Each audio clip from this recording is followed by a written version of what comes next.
Olá, que bom ter você aqui novamente comigo, refletindo, buscando conhecimento e informações sobre saúde mental.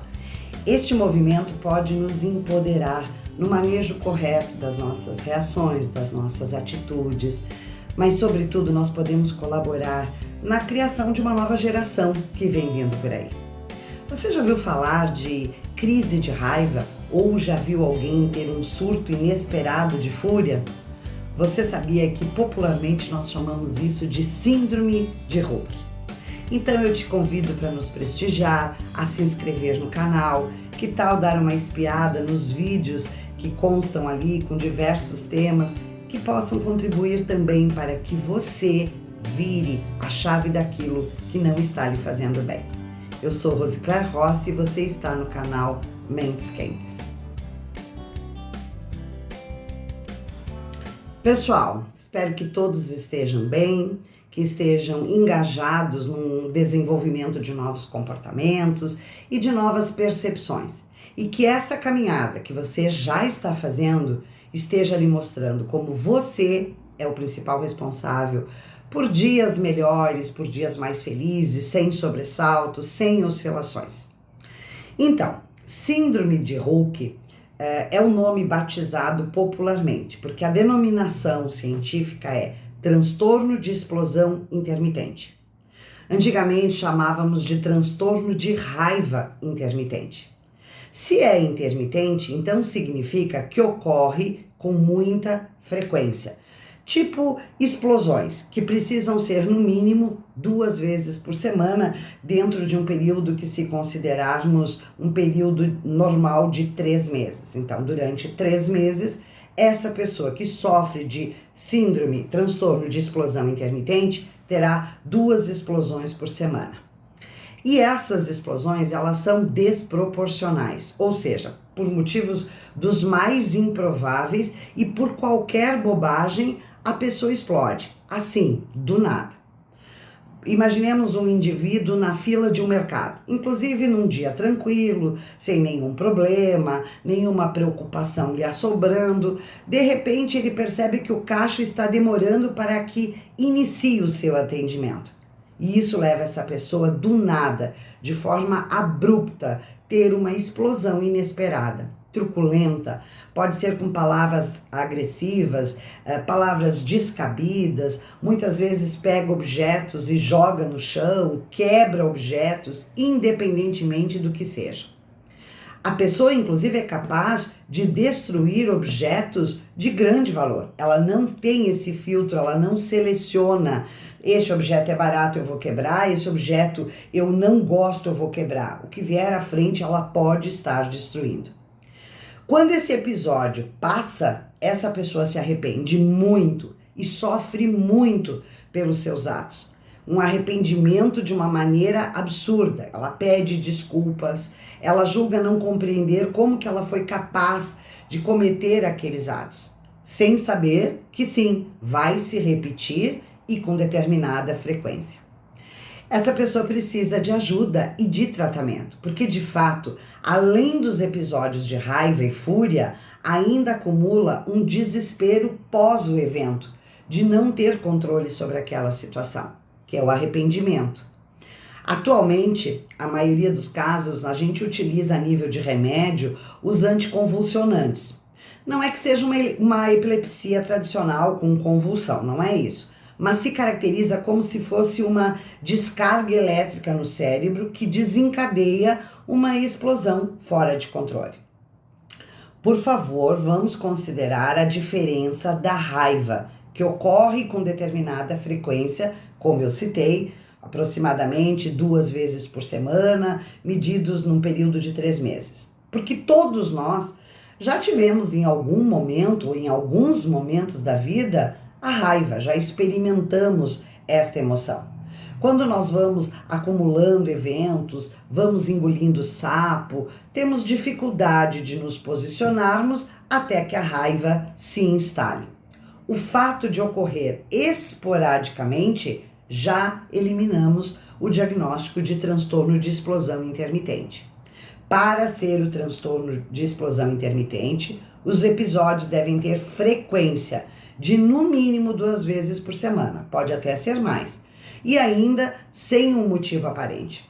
A pessoa vai até um limite de agressão, se expõe de uma forma tão exacerbada e absolutamente inaceitável que quem estiver por perto até acha às vezes que é uma pegadinha, que é uma brincadeira, que não pode ser verdade aquilo que está acontecendo, mas na verdade não é pegadinha. Vamos fazer algumas comparações, porque o borderline também tem explosões de raiva. Porém, essas raivas normalmente no border são desencadeadas por percepções de rejeição e uma imensa carência daquela pessoa. O border se sente rejeitado e tem raiva. O border também demora muito para se arrepender. Já no caso do transtorno de explosão intermitente, o evento que desencadeia tem 0 de justificativas. Não há algo que se possa sinalizar como explodiu por esse motivo. É apenas incontrolável, seguido de um arrependimento rápido, imediato e profundo. É sempre bom separar o joio do trigo e não colocar todas as situações no mesmo balaio. Nem toda expressão de raiva é patológica e, portanto, justificada por uma doença mental. Embora é mais comum do que todos nós imaginemos os casos de transtorno de explosão intermitente. Acontece muito com pessoas próximas de nós, que nos surpreende e que às vezes a gente ignora que sim, possa ser uma patologia. Os sintomas do impulso é o grande balizador dessa diferenciação. A falta de controle do impulso é a questão central que demonstra esta disfuncionalidade e o sofrimento com o impacto dos prejuízos para aquela pessoa que se descontrolou. Faz parte dos critérios de diagnóstico que estas atitudes de fúria não são nunca premeditadas. São sempre resultado de uma impulsividade absolutamente descontrolada, sem nenhuma lógica, sem nenhum fundamento, sem nenhuma vida regressa que pudesse justificar. Outro exemplo, se houve uma ameaça e a pessoa já vinha demonstrando contrariedade, já começou a ameaçar a outra pessoa, muita animosidade, até que ela chega a um ato de explosão. Houve a premeditação, vem correndo um período em que vem se demonstrando que algo de errado está, e aí a pessoa explode. Isto não é transtorno de explosão intermitente, porque sugere-se um fluxo premeditado. Impulsos refletem nossos instintos, e todos nós temos. São instintos de raiva, instintos sexuais, instintos na busca de prazer e satisfação das nossas necessidades. Só que, via de regra, esses instintos estão sujeitos, passam por um filtro e certos controles. Nosso cérebro é evoluído porque, sim, tem essa capacidade de filtrar estes impulsos, de controlar o que deve e o que não deve ser feito. É bom lembrar que o sentimento de raiva é instintivo e até certo ponto natural e, sim, tem uma função. Mostrar pra gente que tem alguma coisa que não está bacana, que não está legal e que sim, precisamos fazer algo em relação àquilo. O problema é a resposta que nem sempre é adequada a esta situação, justamente porque no transtorno não se tem o controle do impulso. A situação pode não ser bacana, a situação não está legal, eu estou sentindo raiva, sinaliza que eu preciso fazer algo, mas não necessariamente uma explosão. Quando não há este controle da explosão, sim, temos o transtorno. O diagnóstico de transtorno de explosão intermitente passa pela análise destas respostas. Qual é a frequência? Tem se mostrado desproporcional? Não tem premeditação? Tem um arrependimento quase que imediato? Então essas 4 perguntas já começam a balizar o diagnóstico. E falando de tratamento, além da medicação que eu citei, é preciso investir nas questões comportamentais. Quase sempre o próprio paciente é quem procura ajuda, porque lidar com a dor daquele arrependimento é terrível. As relações ficam seriamente comprometidas, já que aquela explosão é assustadora, impacta as pessoas em torno daquele indivíduo. E depois que passa o surto, a pessoa também fica chocada, arrependida, envergonhada. Então, além dos tratamentos medicamentosos, a psicoterapia é fundamental, sobretudo a neurociência comportamental, que ajuda a todos nós identificarmos a onda em que se inicia a explosão e, sobretudo, as estratégias para o autocontrole e para os mecanismos que montam este filtro no nosso cérebro. O neurofeedback é um tratamento cujo principal objetivo é exatamente de melhorar o funcionamento cerebral por meio de neuromodulação autorregulatória, não é invasivo e é indicado para a condução de diversas disfunções neurológicas.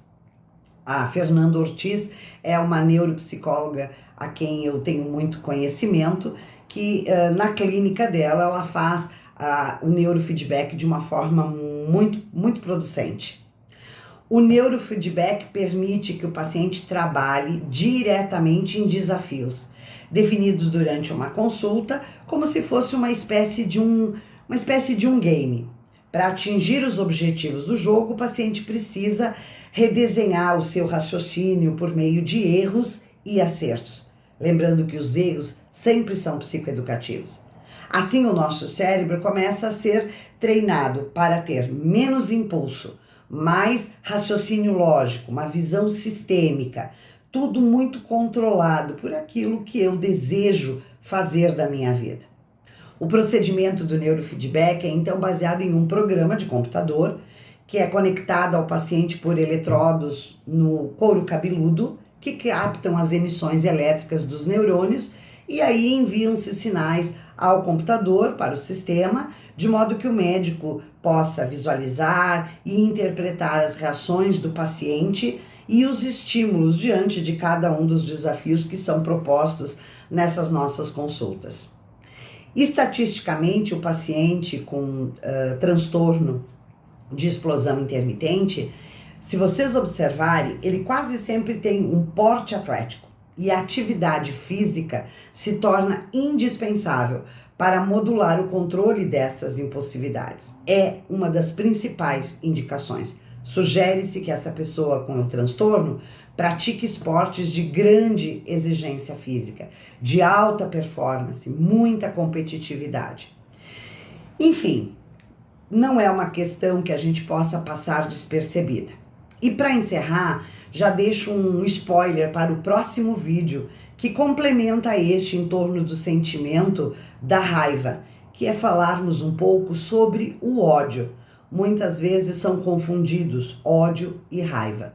O ódio vem do medo da pessoa se sentir obrigada a olhar para dentro, olhar para si própria e lidar com os seus traumas, com a sua própria história e também o que pode criar um senso de ameaça constante, uma perspectiva de vida distorcida, combatido tudo isso quase sempre instintivamente, diga-se de passagem, com o ódio.